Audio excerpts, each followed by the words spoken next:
That black nigga was a beast, man, a gorilla, man. You feel me? I'm talking about a mad beast, man. That's the homie right there, man, to the fullest, man. Straight up, man. Did they just, on the streets, was he HB or did he have another name too?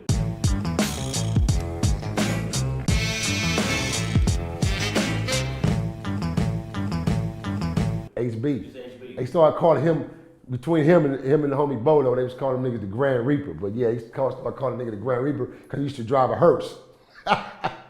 Just imagine a dude 6 feet, about 220, big old black swole nigga, braids, big head, hands, pushing a hearse, my nigga. Blood down. I'm talking about he's flamed up. Blood everything, blood down, flamed up. Whipping in a hearse, my nigga. And I mean moving in that big motherfucker. Yeah. Man, I miss HB, man. That was the homie, man. Cyclone, rest in peace, Michael Bell, man. That was my homies right there, bro. Cyclone from Athens? Yes, man. Athens, Miller Gangsters, Cyclone, Miller Gangsters, man. When I came home, when I paroled, that's who picked me up. That's who turned me on to the crack phase. And then from him, Boo Boo gave me the game. But Cyclone put me up first. My nigga bought me a 9-piece first, put me in the game first. Then he introduced me to Gangsta Mike.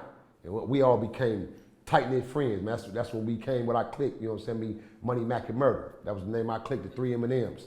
Gangsta Mike, the light-skinned short brother with the long hair? And this part, Filipino and black. Yeah. Smart, sharp, smart. Scientifically smart. I'm talking about sharp, man. He just came home a couple of years ago. Yeah, he just got out, you know what I mean? Yeah, man. But that's how I clicked up with the Anthers, man. And I was running with them and shit, man, through Cyclone, Miller Gangsters, man. You feel me? So when you was chopping it up with HB Yarborough, this is county jail now. Your YA days are over now? Yeah, we was in YA together. Me and HB was in Paso. We was in the riot together. See, the reason how we ended up in the riot was because we went to the chow hall one morning, and this Mexican, like about 6 feet, same size as HB, big old Mexican, corn-fed. The Mexican fucked around and took off on HB. And he fired on HB and got the best of HB. He hit HB in both his eyes and gave HB 2 black eyes. So imagine a black nigga with 2 black eyes. HB said, oh no, I got to get there. I gotta have this dude. So about a few days later, same scenario, HB caught his ass and knocked him, spent him. When HB knocked him, we just went on and rushed everything else, you know what I'm saying? And that's how we ended up getting down. And they transferred us from there to TS. But when he came up with the vernacular blood protocol language, that was in the county jail. In the county jail, 1983, in the county jail, 3234, man. Okay, and when you were in the county jail in 83, was this for the whole Hawkins conflict? Yeah, it was during that time, during that era. Okay. And can you talk a little bit about what was going on between the bounty hunters and the Hawkins family? They had the hamburger, and did they have a bowling alley or well, they had ice cream? They owned a few properties that we annihilated, but they owned a few properties, yeah. But nevertheless, funny that you say that, touch bases on that. Again, because this was something like, I'm not gonna put myself in a position to constantly be speaking on as far as, because I don't owe no explanation, first and foremost. There's no explanation, because there was no snitching involved, period, when it comes down to myself and my crimes. We got snitched on. We got, 2 individuals pointed the finger on us. Basically, the case is cracked open, man, from this first cat, Brian Cody Decker. They picked him up, and Brian was there during the shooting, when the first shooting occurred, when James Hawkins Sr. killed my little homie Tony, man, blew his chest out. This dude was number 15 years old. We talking about a kid, a grown-ass man with power, killed the kid, bro. This is what led us to war. And was this over the video game? No, I ain't had shit to do with the video game. It was, this dude was tripping.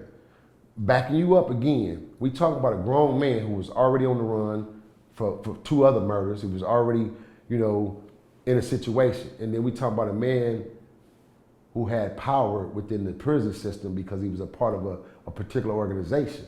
You feel what I'm saying? So this dude wasn't no punk by a long shot. We wasn't dealing with some punk, some average nigga. However, the homies ended up doing a situation. A robbery was about to occur, and he played hero, basically. So, nevertheless, he simmered the situation. The homies let it go. They went on about their business. They went in the arcade later on, about an hour or 2 later, to play the video games. This fool was on some power trip shit, telling them get the fuck off the property, they can't play the game. And that's where it led up to the next event, and the little homie lost his life. However, our involvement and us getting involved and us, getting involved as far as the 3 days and 3 nights and getting into this massive shootout and war with the police, allegedly they say, but we don't know it was the police. We think it's their family. So we don't know it's the police. However, anyways, Mayor Tom Bradley put out the all-point bulletin on us to go get them bounty hunters. I want them, every last one of them, because Mayor Bradley was in cahoots with Hawkins Sr. They was partners. They was good partners from back in the days when he was the sheriff, when he first landed and came to California. Hawkins Sr. was the sheriff, he was a police, So the family had history, basically. And everyone knew that Hawkins Sr. was retired law enforcement? Primarily, and he knew politicians and he knew law enforcement because they came over to his house.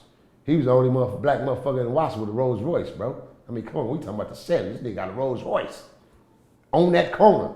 You know what I'm saying?